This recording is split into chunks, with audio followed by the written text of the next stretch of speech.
Okay.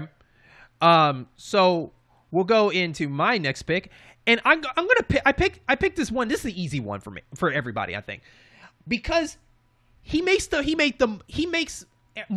record of movies is pretty damn phenomenal. He has more hits than miss compared to other directors, and in the fact he's probably the only director that makes the most money out of his movies, at least his newest one. And the fact now, starting this year, it's going to continue once again, regardless if you're ready or not, or you love it or hate it.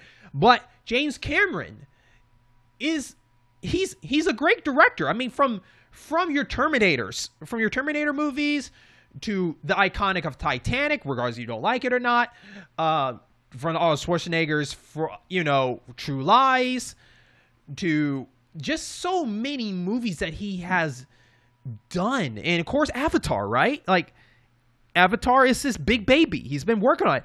And one of the things, regardless if you like that movie or not, with the visuals, he's really good with the visual, and he takes his really good time, a long time, to do this. So if I ask him to do a Star Wars movie, it'll be probably about a decade before we get that results, right? But James Cameron I think he deserves, and I would love to see what he would do with the material that's given to him and what he can do with it, because he can really, really make this world so cool to be in.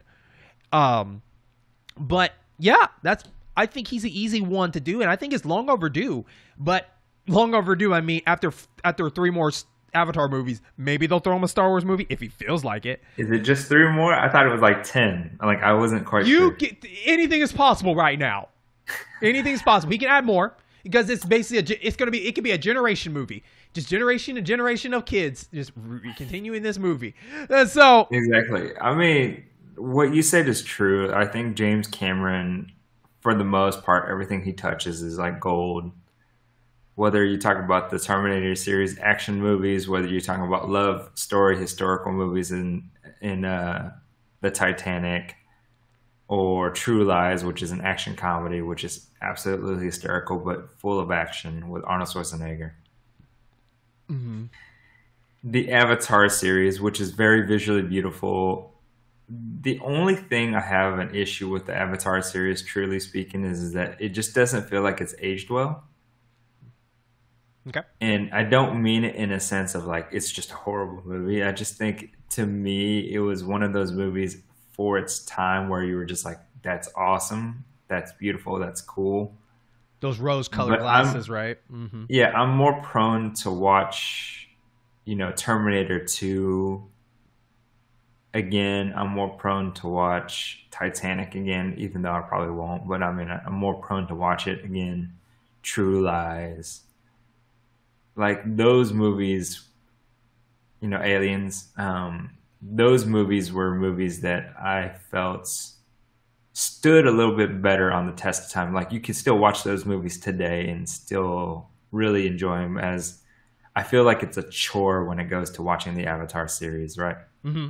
I say series with the movie. So I'm interested in a way, but also begrudgingly waiting to see the Avatar series.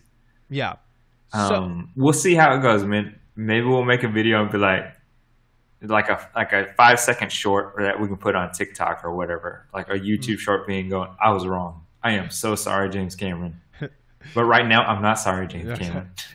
I'll tell you what I want from him, and I think I'll get the best of both worlds. Okay, so there was an animation movie, a little animation of the Star Wars Clone Wars, and I would love this to be a full-length movie, because I think it would just be amazing. I would like a General Grievous movie, and I want it where, well, not so much like a General Grievous movie. I want the movie with General Grievous. In the cartoon itself, you have these Jedis that are going down to this place to investigate, and they meet General Grievous. And you find out, if you don't know who General Grievous is, he's one of my favorite villains. I feel he's underrated. I don't think he utilized, especially in the live action Star Wars movies, right? Where he was this guy, he was a Jedi killer. He would rock 4 sabers. He kills Jedis and collects sabers. He's a collector, and it's so badass, because like, how come there's not a character like that yet? And the fact that like he's always a mystery. Like, at first he rocks 2, then he can rock 4, and it's always a mystery. And the reason I brought this up, because in the cartoon, it was like a horror movie.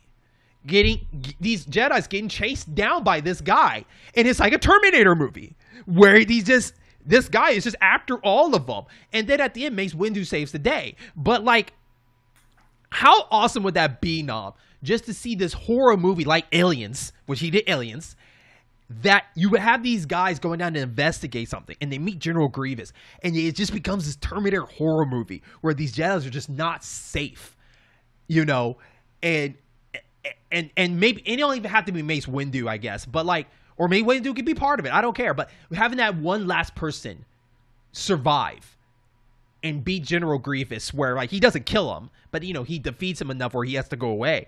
But I could just imagine how awesome that would look. And James Cameron is just so good at that. And I miss that Terminator way he used to do it. And since he never touched Terminator really that much, he mostly produces.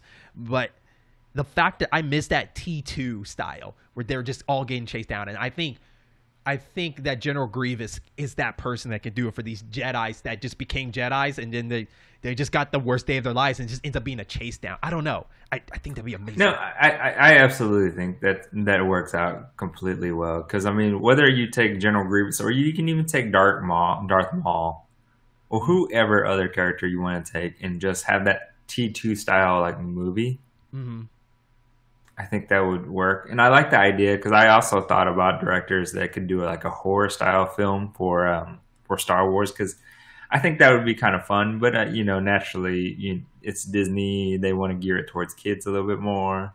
I get it, but still, I think for us adults, it'd be kind of a unique way to play it.